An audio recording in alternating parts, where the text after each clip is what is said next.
Cordial saludo. Esta es nuestra exposición correspondiente a la fase 4 de la materia Derecho Constitucional General de la Universidad Nacional Abierta y a Distancia UNAD.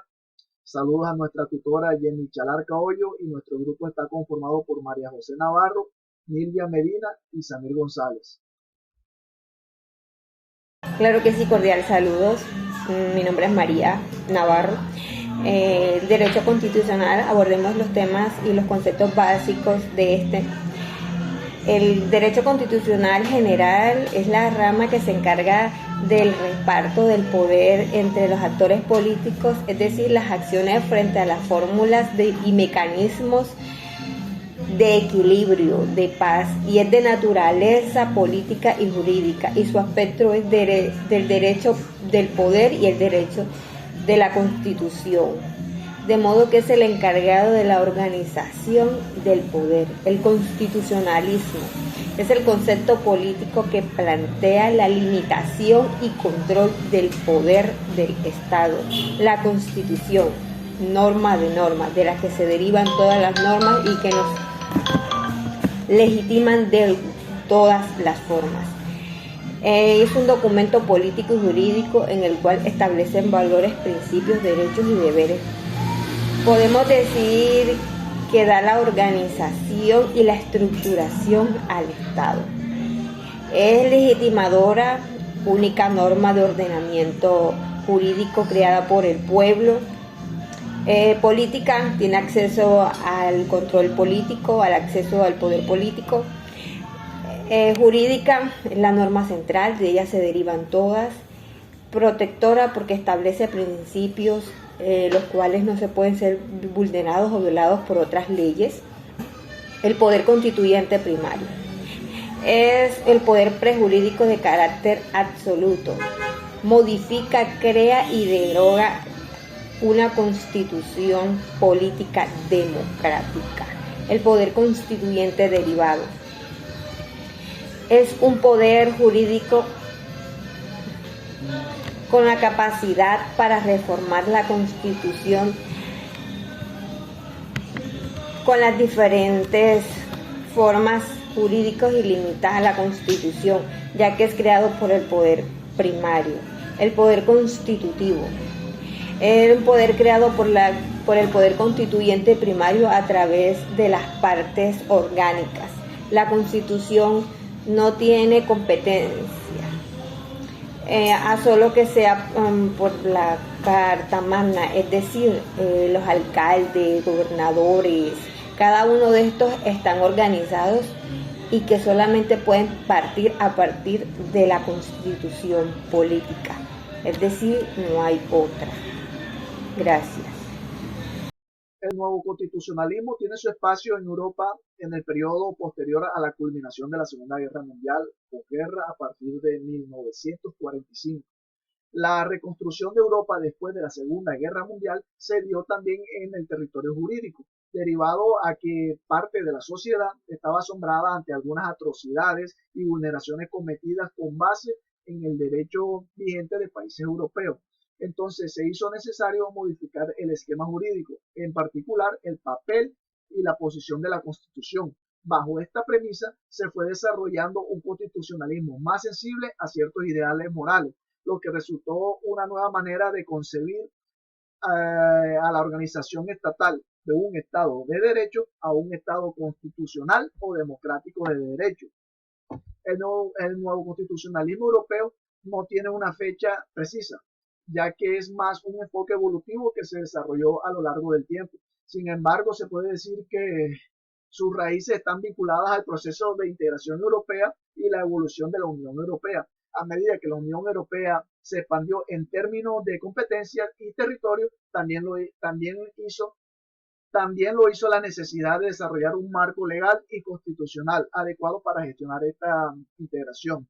El nuevo constitucionalismo europeo surge en contexto refiriéndose a la aplicación de principios constitucionales, de derechos fundamentales y una mayor judicialización en el contexto de la Unión Europea.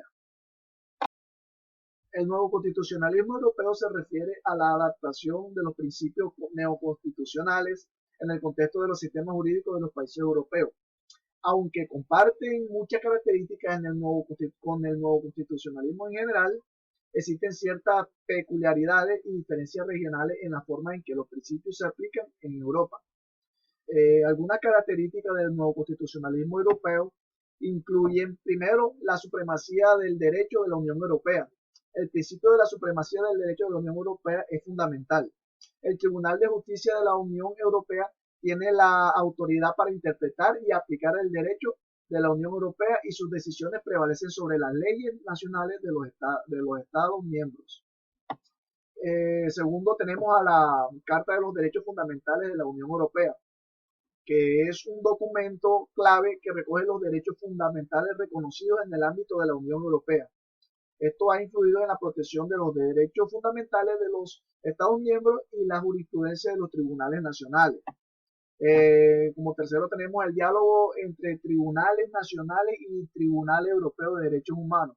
Además del sistema de la Unión Europea, el Tribunal Europeo de los Derechos Humanos, que forma parte del Consejo de Europa, juega un papel importante en la protección de los derechos humanos en Europa. Existe un diálogo constante entre los tribunales nacionales y el Tribunal Europeo de Derechos Humanos para garantizar una mayor aplicación coherente de los derechos fundamentales.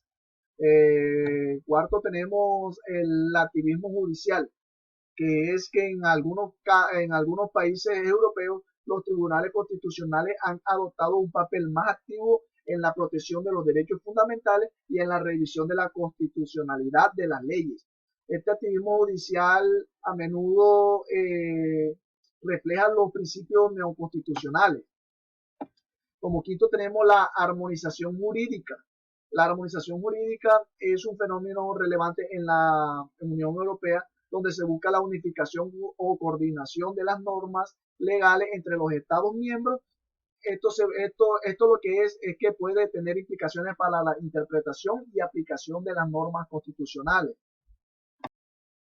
El nuevo constitucionalismo europeo se desarrolló a lo largo del proceso de integración europea y se consolidó en la última década del siglo XX y principios del siglo XXI, con eventos clave como los tratados de Maastricht y Lisboa, desempeñando un papel crucial en su evolución.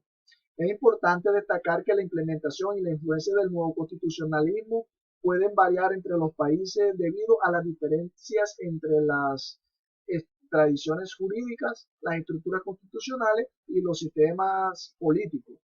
En resumen, el nuevo constitucionalismo europeo refleja la influencia de los principios neoconstitucionales en el marco legal y constitucional de los países europeos, especialmente en el contexto de la integración europea y la creación de normativas y principios comunes en la Unión Europea. Cordial saludo, mi nombre es Nilvia María Medina Rodríguez. El nuevo constitucionalismo latinoamericano hace referencia a ese enfoque sistemático en el que se abarca lo que es la aplicación de las normas y leyes que se establecen dentro de la Constitución a la ciudadanía. El constitucionalismo desde un contexto histórico. La evolución del nuevo constitucionalismo latinoamericano surge a finales del siglo XIX, bajo la jurisdicción de la Corte Interamericana de los Derechos Humanos. Esto para ser aplicada en un régimen normativo en el cual se determina un paradigma para determinar con ese constitucionalismo clásico de los derechos y darle paso al nuevo constitucionalismo, el cual va a ser de gran importancia gracias a sus aportes significativos que trae consigo a la sociedad. Dentro del nuevo constitucionalismo latinoamericano se dan grandes aportes. Dentro de uno de ellos es el reconocimiento de los derechos humanos sociales, que se hace referente a las clases sociales. Se puede evidenciar que dentro de las clases sociales existen unas restricciones a ciertas vulnerabilidades que se le dan en los derechos de los ciudadanos. en el caso tal de los campesinos y los trabajadores, que son los más vulnerados, ya que se les niega sus derechos o no se le cumplen. Entonces, a través del nuevo constitucionalismo se busca ese reconocimiento por sus derechos, de que les sean reconocidos, de que no se les sean vulnerados. También la participación popular. A través de esa participación popular, el ciudadano tiene la autorización, está en todo el derecho de velar para que se dé un buen gobierno, para que en caso tal de que una mala decisión, está en la oposición de oponerse a esa restricción, a esa decisión, a esa actividad, a ese comportamiento por parte del gobierno, siempre y cuando no sea de gran beneficio o sea vulnerado. También otro de sus grandes aportes es el proceso constituyente. A través de esos procesos constituyentes se permite crear nuevos procesos que den ampliación, que den solución a las nuevas necesidades que se van presentando día a día a las sociedades. Entonces, a través de eso se busca la creación de esos procesos para determinar con la vulnerabilidad de los derechos que se presentan dentro de la sociedad. El nuevo constitucionalismo latinoamericano es de gran importancia para la sociedad, ya que es fundamental debido a que determina un enfoque constitucional democrático, impulsando a la transformación de los estados de derechos modernos. Es decir, a través de estos estados de derecho se busca una solución, se buscan procesos constituyentes que favorezcan al no ser vulnerados los derechos de los ciudadanos. A través de estos se busca esa protección y ese desarrollo para la ciudadanía en general.